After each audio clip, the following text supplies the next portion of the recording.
Hello and welcome to Linux Action News, our weekly take on Linux and the open source world. This is episode 19, recorded on September 17th, 2017. I'm Chris.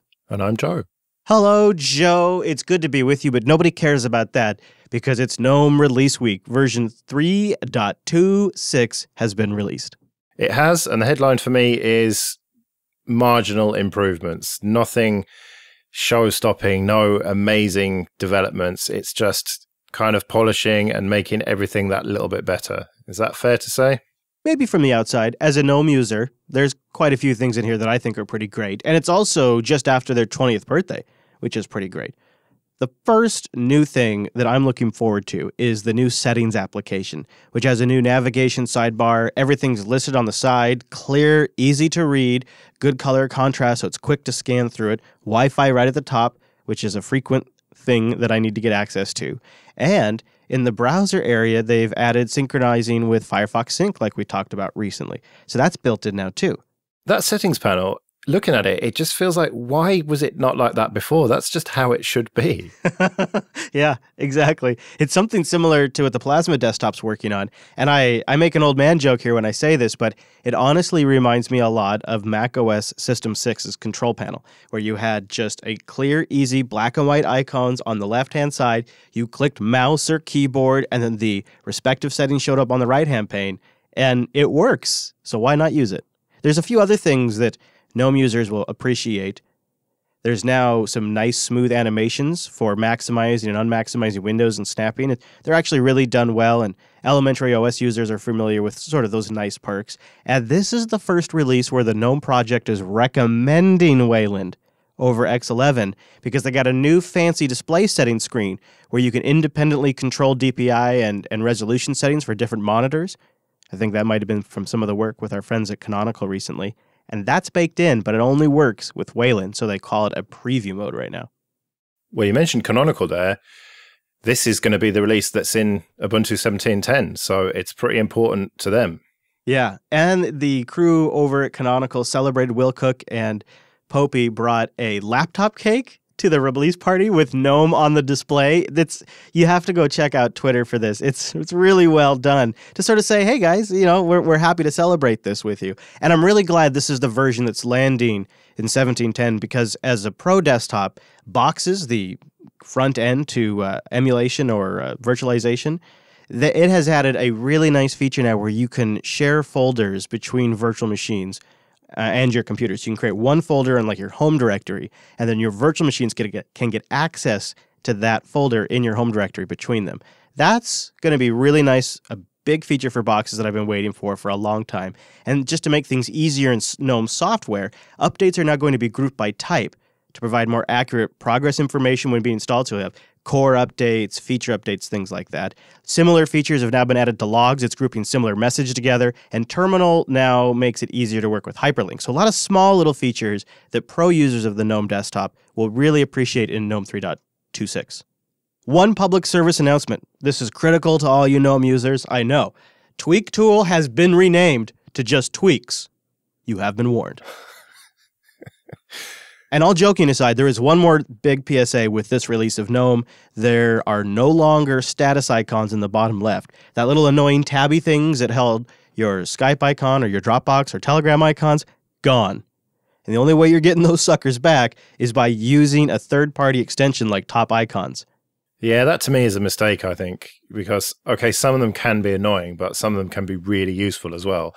I have one right now for Mumble that is really useful, so I would definitely be installing that extension if I was a GNOME user.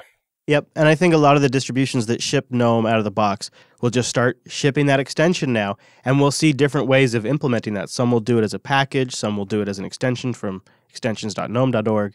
It's going to be a hit and miss on that implementation. It might be a bumpy ride, so that's why Plasma fans might be happy with recent discussions going on between the Plasma camp, guys over at KDE and gals over at KDE, and the Purism camp. Yeah, we reported on this recently, didn't we? The Librem 5 from Purism, which is their phone that's going to run GNU/Linux. And in all the mock-ups, I would say screenshots, but they're just mock-ups, aren't they, at this stage? It's been GNOME. And that's what they use on their Pure OS, so it would make logical sense. But hang on a second, that's going to take a hell of a lot of development to make work. And so Matthias Klump, one of the PureOS developers, got in touch with the KDE team via the mailing list back at the end of August to discuss the possibility of getting Plasma Mobile working on this, or at least some components of Plasma Mobile. And now it looks like that is going to happen. So you're going to actually have a choice between KDE Plasma or GNOME. That's at least the plan as it stands now, this week, shall we say. Maybe the most interesting thing about this development is reading the mailing list posts that Joe found and we'll have linked in the show notes, because it shows sort of some real interesting insights into the Librem 5 project. And it's from a engineer developer's perspective, so it's just raw information. And I actually found that more compelling. It made just reading that mailing post made me want to back the Librem 5 more than anything written on their actual fundraiser page. So what I took away from reading those discussions is this truly is what you and I were saying would be great, which is a open source phone hardware platform that could run basically anything that you could get installed on it. And PureOS, which is a Debian derivative, would have a GNOME option or a Plasma option. And it looks like, based on these conversations, the Plasma mobile stuff that they've been working on for a while now is a little bit further along and would integrate better with the whole matrix solution that the Librem 5 would end up using. Because that matrix solution is a catch-all, it solves web browsing, email, messaging, calendar, and phone calls. They don't have a huge demand on the phone UI. And when looking at the different options, it appears the Plasma stuff is further along. And it's not just you and I who are thinking this. The folks over at the KDE community have a quote here in the announcement. They say, having full access to Purism's hardware platform is a dream for the KDE community. Partnering with Purism allows us to integrate Plasma Mobile seamlessly with a commercial device for the first time. The Librem 5 will make Plasma Mobile shine the way it deserves. It's very positive. Okay, well, let me be positive for a bit and then characteristically negative afterwards. So it's definitely a good thing that they're hooking up with Plasma. Plasma Mobile, for me, is a great mobile OS. It's got such great potential. It's got the groundwork done. By their own admission, it's not ready for mainstream consumer use. And I like the modesty of that. I like them being realistic about it and saying there's a lot to do on it. But as you say, it's further along than GNOME, so I think it is a brilliant choice for them to go that route. However, this strikes me as disorganized.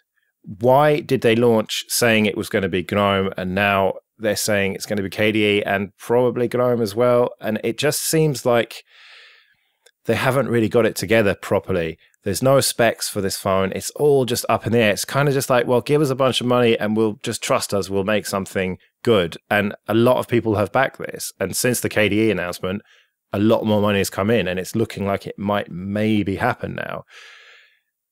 But it just, do you see what I mean about it being a bit all over the place? I do. What I took away from the discussion in those mailing lists was we think we've got the underlying base OS because of the hardware platform we've chosen, because of the features that are now built into the Linux kernel, and because of our PureOS Debian-based derivative. We think we've got that piece really nailed down. So we know we can boot a Linux-based OS on this thing. We're pretty solid on that. But what we don't have really nailed down is how you're going to tap on this thing to launch the stuff you need, what that UI looks like, how we present that if we build our own. And I would say that is a particularly hard nut to crack. So I could totally see where you're coming from. That should be something they have figured out. The devil's advocate position I'll take in this is you can only fund so much research and time and development into that initiative until you've been funded.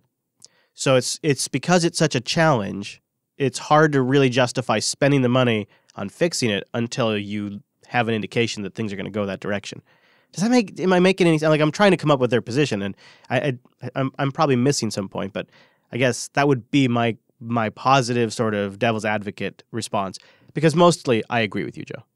Well, yeah, that all makes sense what you said, but they could have had these discussions with KDE before they launched the crowdfunder and had more of a firm plan. I don't know. I really want it to succeed. I really do, but I just wish they were a bit more organized with it. And hopefully now that is happening. And hopefully we're going to get a choice of GNOME or KDE, which would make most people happy. But I'm telling you, I'd still try and install XFCE on it just for the lulz. Well, then maybe Manjaro has just the answer for you, Joe. Yeah, the new Manjaro laptop, which has been announced in association with Station X, which is quite a small company based in the UK, doing a similar thing to what Entroware does, except that they, instead of focusing on a narrow range of Linux distros, they basically support them all. And now they're going to have a version of their Spitfire, which is basically the same machine as the Apollo from Entroware or the Galago Pro from System 76, only it's going to be a Manjaro edition with a cool Manjaro logo laser etched into the back of it, and some tweaks to Manjaro as well. So it's not going to be just standard Manjaro. There's kind of kernel tweaks and firmware stuff to make it work well with the battery and CPU and everything. So it's very good news for Manjaro. They've got some hardware out there now. Yeah, this really seems to be the new thing. On a totally different scale, this reminds me of the box sets it used to be able to get for different distributions. Like I used to get a SUSE box set and a Mandrake box set and a Red Hat that was just 6-7 discs of stuff. And it was like an $80 purchase, but after every major release, I get that big box. Now you order a laptop, and this thing's not bad. I mean, it's called the Spitfire. I like that name. It's got a 7th generation Kaby Lake i7, 32 gigs of RAM, and a bunch of different SSD and hard drive options. Pre-orders will begin on October 13th, and they think they'll probably start shipping the machines by the end of October. These are Clevo-based machines with the modifications like Joe mentioned. I'm not huge into the derivative versions landing on these laptops. One of the things I like about Entroware's implementations is pretty straight implementation. I like that a lot. I'm not totally jazzed by the idea of this thing running a slightly different kernel than main Manjaro, but I'd have to take a look at it first before I made any real judgments on that. Well, it is going to be supported by the Manjaro team. And so you can just do updates as you would normally, and everything should be fine. So at least they haven't just butchered a version of it on their own. At least they've been working with the distro to make sure it's all good. But listening to you talk about this on Linux Unplugged recently, I heard you dissing Manjaro. I know you're a kind of hardcore Antergos Arch guy, but you don't like Manjaro by the sounds of things. Is it just because it's XFCE, or is it because of the updates as well? I think XFCE is just the icing on the Manjaro cake, Joe. I just love that aspect of it so much. But I think Manjaro is a great idea, and I just don't really like the policy of delaying updates for quote-unquote testing. I think that is potentially hazardous because, and I know they say this isn't the case, but there's a potential for sometimes security updates to be included as bug fixes and for those to be withheld just for quote-unquote testing. Now, if you have say you have a distribution Manjaro size, say they have less than 50,000 users, say they have, or even less than 500,000 users, there's only a few, maybe 10,000 people that are running on the testing version. And then between that 10,000 user base, there's even a smaller subset that are using the same packages and versions that you are on the same spin that you are. And so there's actually really no real-world testing that happens there. This isn't Debian. This isn't Red Hat. So to me, it feels more like stability theater than actual Arch with safety bumpers. But it works for people, and the defaults are nice, the desktop configurations are nice, the performance optimizations are very nice. Manjaro's been was one of the first places to do some of those things. So I like all of those things about Manjaro. I just wish there was a option when I logged in to check a box and just switch all of my repositories to Arch and have everything still work. Then I think I'd probably be in the sweet spot with Manjaro. Yeah, I don't mind that delay. I disagree to some extent. I think that there is enough testing of it, albeit it's not a lot of testing, but I think you only need a little bit to justify the delay, because it's only a slight delay as well. And as you say, proper security patches get pushed straight away. So it is really just bug fixes. And I know, okay, sometimes bug fixes can be security fixes as well.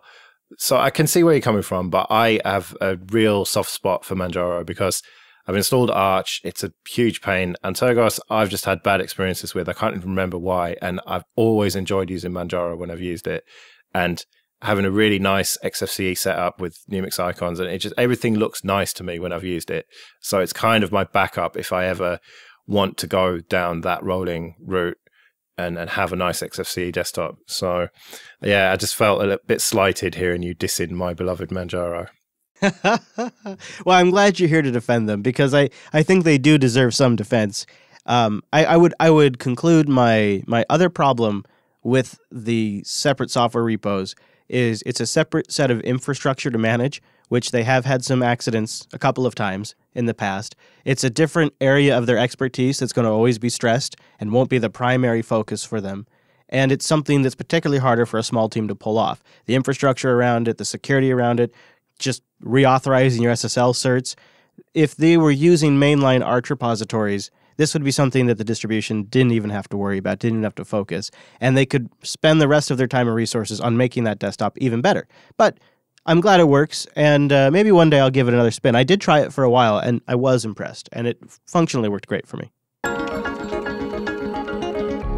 Last.ting.com, las.ting.com. It's a smarter way to do mobile. The average Ting bill is just $23 per phone because it's $6 for a line and then just your minutes, your messages, and your megabytes. I got an unbelievable story in Discord in the hair care channel if you want to go check it for yourself from a listener who signed up for Ting. And Hurricane Irma came in, knocked out their internet.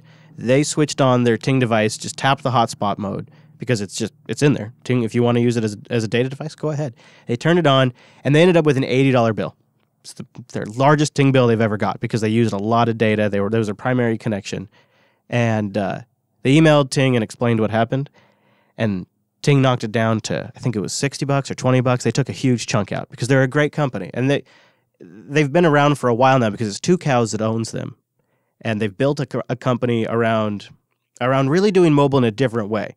They don't have to worry about building the antennas. Instead, they worry about building a great system around it. With an easy-to-use dashboard, simple-to-understand plans, GSM and CDMA networks, you can bring your own device, $6 for the baseline, minutes, messages, megabytes, whatever you use, whatever features you want, it's there. It's nationwide coverage with no contracts. Go to last.ting.com. That's last.ting.com. Okay, let's talk about BlueBourne. Dun, dun, dun. The big vulnerability of basically all Bluetooth devices, including Android and Linux, that was announced this week with a cool logo and everything and cool website. This looks like a really big deal, but somehow I'm not that worried about it. Yeah, as Linux users, we might be in the best position. As always, Android users are in the worst position, and Apple users are not affected at all. And here's the really fun part. The attack does not require that your device be paired, does not have to even be discoverable. It just requires, at the time, that you have an active Bluetooth connection. So if you connect to a car stereo or a headphone or a speaker, it will take over that connection, essentially. It can do man-in-the-middle attacks, and in some situations, depending on the vulnerability, it can execute remote code, mostly on Android devices. Yeah, which is actually the only worrying bit to me, because Linux, I barely use Bluetooth, if at all, so I'm not worried about that. But Android, okay, so I'm using Lineage, and I haven't quite got the update yet. I'm expecting that in a couple of days, so that should be fine. But my smartwatch, my Sony Smartwatch 3, which is never getting another update, that's vulnerable. And is that going to let people get into my phone? Maybe. Is your smartwatch Bluetooth or is it Bluetooth LE? Bluetooth LE connections are not vulnerable to this attack. No, it's not LE as far as I know, so I am basically screwed. Yeah, that means you're probably vulnerable to all 4 CVEs on Android, which do result in information leaks, man-in-the-middle attacks, and remote code execution. Google Pixels are getting the patches already. Google has notified OEMs and provided code upstream, but of course it's up to every ODM and OEM to patch.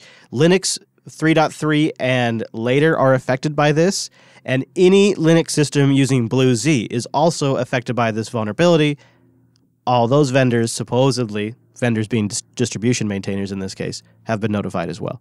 I've always pronounced it as blues. I don't know. It's one of those things that you don't really say much. Oh, yeah. Blue Z. Yeah. But the reality is there are going to be millions, if not billions, of Android devices out there that are not going to get patched against this for a long, long time. So are we going to start seeing this get exploited on a major scale It looks like it's quite straightforward to do, so maybe. Yeah, add this to the list of millions and millions of different types of attacks that are out there on unpatched devices. But this just seems to be the new world we live in, because we've got Bluetooth in everything, from toaster ovens to every watch and smartphone sold these days, and cameras. So that ship has sailed, Joe. That ship has sailed. What we need is public code for all of the things. Yeah, especially if public money is being spent on that.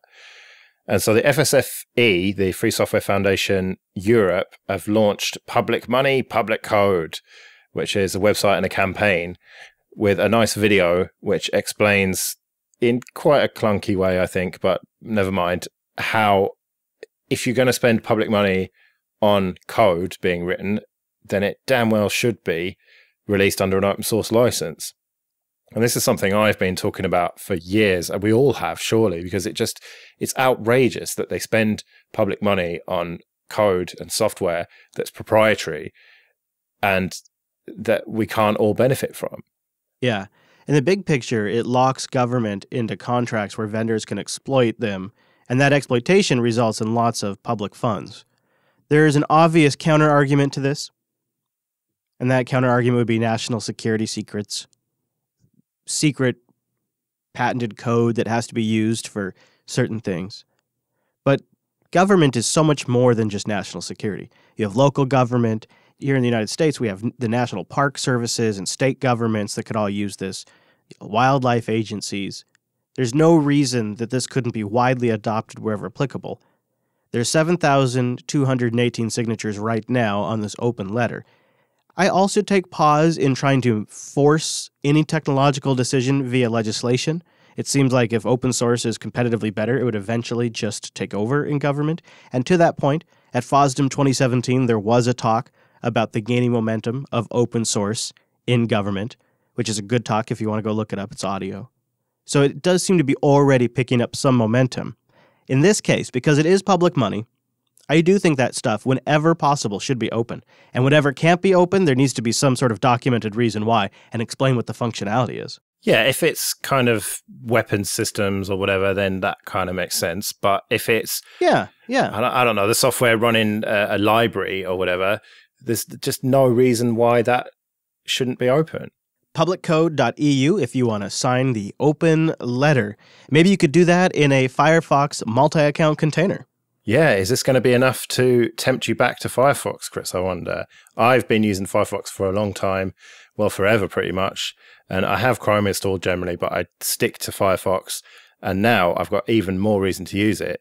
So multi-account containers, it's quite straightforward. You set up your containers, and you can log into sites in different tabs as different identities completely, because they're totally containerized. So for example, the Google Suite, you can log into your Gmail and your Drive and everything with one tab in one account and then a totally different account. So I might have my personal account and then I might have an account for one of the shows that I do. And so this, I've tested out already, is all immediately useful to me. So well done, Mozilla, for coming up with an official extension to do this. And my next question is, should it be integrated into mainline Firefox without an extension? I don't know about that. I don't know, is it bloat or is it useful? It's useful for me. As long as it's an extension that's kind of freely available, that's probably enough. I say yes and yes to both your questions. It is tempting me more and more, as Chrome is pissing me off more and more, and I think it should be built in. It does add bloat, but it reduces bloat on my system in another way, which is running 3 browsers at once, plus one browser with another window open in incognito mode, because I'm in all kinds of accounts for the different shows all day long, plus my own personal accounts and my work accounts. So I would use the snot out of this feature, and I would probably be running less instances of Chrome and Gnome Web if I could use this. So again, I'm thinking it's time for me to take Firefox way more seriously, and I love that they're building in these advanced features. There's one major limitation. It's super obvious if you think about it. Firefox Sync is only going to work with one quote-unquote account/container. So you can only have one sync account. You can have multiple containers for different online accounts, but only one Firefox Sync account for the browser. That's kind of obvious. Yeah. So does this smell like a Firefox challenge? Yeah, maybe after I get back from New York, this might be the time to give it a go because, also in the next couple of months, version 57 ships with the new interface. Yeah, I think it's getting close, Joe. There might be time to jump on board. Yeah, just when I keep thinking about moving to Chrome, Mozilla pulls stuff like this and makes me think, yeah, I'll stick around for a little bit longer. Stick around just that little bit longer. Well, we hope you guys will stick around for a little bit longer, too. Go to linuxactionnews.com/subscribe for all the ways to get new episodes. I won't be here next week, but the show will go on. I'll be in NYC for the Ubuntu rally. I'll be on my way to NYC by the time the first episode airs. I'll be missing 2 weeks. You can follow my live progress at jupiterbroadcasting.com/rover, where I'll also post episodes from the Ubuntu rally. So all that, live tracking and episodes that I publish from there, jupiterbroadcasting.com/rover. Yeah, so stick around for a couple of guest hosts while Chris is away. And if you go to linuxactionnews.com/contact, you'll find all the ways to get in touch with us. And you can support the network and our coverage of Linux and open source over at patreon.com/JupiterSignal. So I'll be back next Monday with our weekly take on the latest Linux and open source news. I'm at Chris LAS. I'm at Joe Rissington. Thank you for joining us, and he'll see you next week. See you later.